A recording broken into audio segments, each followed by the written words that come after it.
Hi, Stephen Burns here at Primary Mortgage Resource, and I'm here to help you learn what it takes to get approved for a mortgage.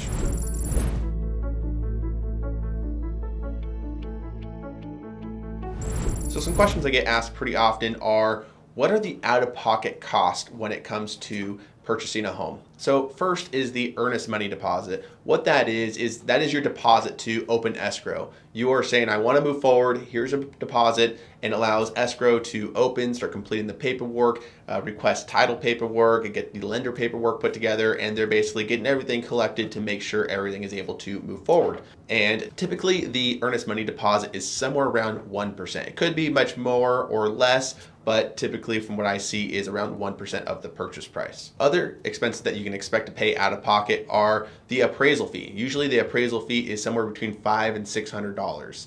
That is what determines the value of the property, as well as making sure that the property meets the lending standards.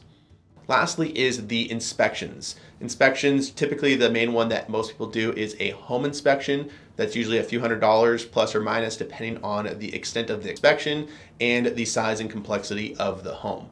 Now there's other inspections that you may want to elect for, such as septic inspection, a termite inspection, roof inspection, electrical. There's all kinds of inspections that you could opt in for, but traditionally a home inspection is going to give you a broad overview of what is going on with the property, things you may want to be concerned about, and then from there you can get more specialized inspectors out there to look into those things that you're concerned about. And there you have it. That's the main things that you're going to be paying out of pocket: the earnest money deposit, the appraisal, and the inspections. If you have any other questions, feel free to reach out. Stephen Burns, Primary Mortgage Resource.